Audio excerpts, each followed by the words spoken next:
I spent 10 years watching videos about YouTube and 0 minutes actually making any video at all. Every single time I thought about pressing record and making my first video, I hit the exact same wall. I was terrified.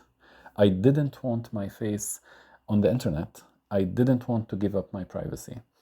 And above all, I had no idea how to turn heavy, complex ideas about the world and about the crisis we face into engaging content without resorting to sterile digital slides or soulless AI slop. So I took a gamble. I signed up for Ali Abdaal's 7 video challenge. The deal? Upload 7 videos in 7 months or lose $300.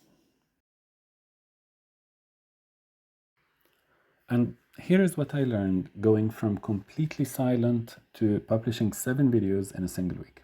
And why starting Faceless, tactile, and completely human might be the best decision I have ever made. The core advice of the challenge was simple. Don't overthink, just start uploading anything. Naturally, I completely ignored that advice. I spent 6 months of the challenge overthinking every single detail. I knew I wanted to build a space around hope, a channel dedicated to heavy stuff, existential anxiety, broken economic structures, extractivist systems, etc. I wanted the focus to be on the solutions, on the issues, on the people making the change. So I set 3 strict rules for myself: 100% anonymous, 100% faceless, and 0% AI generated. I didn't have a professional studio. In fact, I wasn't even in my own apartment. I just looked around the room, grabbed what was available: a dark wooden desk, an hourglass, a few odd figures laying around, and some colored post-it notes. I decided to build physical, low-tech visual scenes to explain complex social concepts through tactile object theater. Moving from pure theory in my head to physical execution felt like being illiterate and trying to write my first sentence, learning letters again. My hands were a bit shaky on camera during the first video, but the second that first video was uploaded, the initial dread vanished. The anxiety started to turn into momentum, and I was really looking forward to do my second video. By video 3, something really shifted. Instead of sitting around feeling unsure and anxious, whether about my journey on YouTube or about what I want to do with the state of the world, I used this very basic studio setup to unpack concrete, actionable alternatives. My absolute favorite video to make out of all these 7 videos was video 3. That's called Why the Food System is Broken and How to Fix It. In that video, we unpacked how cooperative supermarkets like the Park Slope Food Co-op model allow community members to trade just 2 hours and 45 minutes of monthly labor to eliminate corporate markups entirely and get cheap organic food back to the neighborhood, back into their own lives. That was the turning point for me.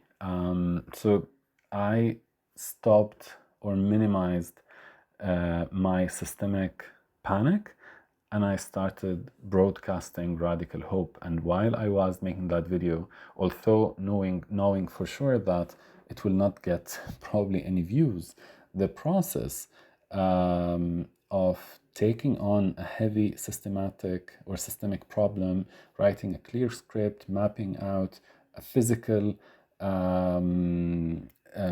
flow of sticky notes and editing it together, it started to feel genuinely fun. and genuinely inspiring, even if 5 people only saw that video.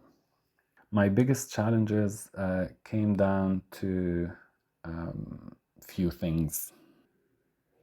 The first one was how to be faceless. So in the videos that I was seeing online, personality of the presenters, personality of the YouTubers were a big part of delivering.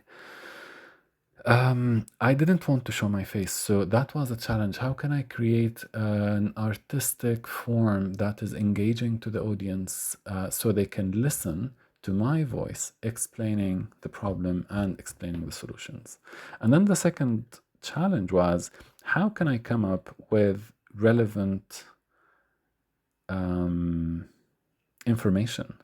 I could talk about how cooperative economy and trust economy can be an alternative to capitalism, but that is too big, too raw, too theoretical. I wanted to bring that down to, you know, someone sitting in the bus and just listening to me at the end of their day, something that is concrete, easy to understand, not overtly theoretical.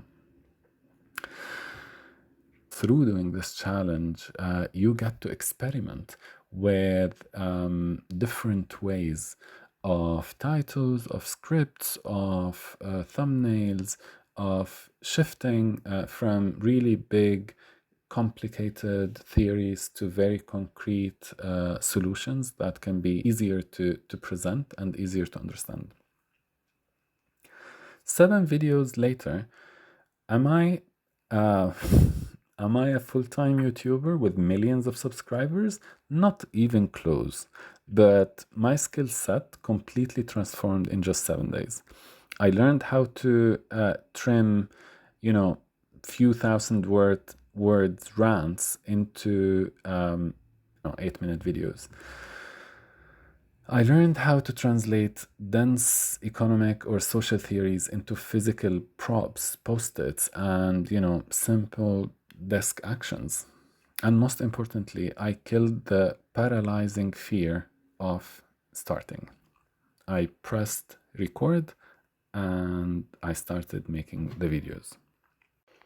Moving forward, this channel is not stopping here, it is staying, and I'm going to experiment further with new tactile visual mediums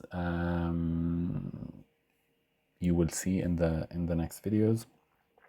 And I will have deeper dives into alternative economic models, alternative social and political ways of organizing, of claiming power back to build more livable futures and presents, more enjoyable futures and presents. I would love to build a library of practical hope, all while remaining 100% faceless and 100% human-made, zero AI. A huge shout out to Ali Abdaal, and the team for designing a challenge that puts real skin in the game. When you put $300 on the line, the only thing you stand to lose is your hesitation. If you have been lurking on YouTube for years like I was, paralyzed by perfectionism, worried about your privacy, or wondering about if your ideas matter, just take the leap. Start faceless, start low-tech, start with paper and post-its. Even if you realize YouTube isn't for you, it's great. At least you will know for sure, instead of always wondering what if, like I did. So thank you for watching, for supporting this tiny corner of hope on the internet, and I will see you definitely in the next video.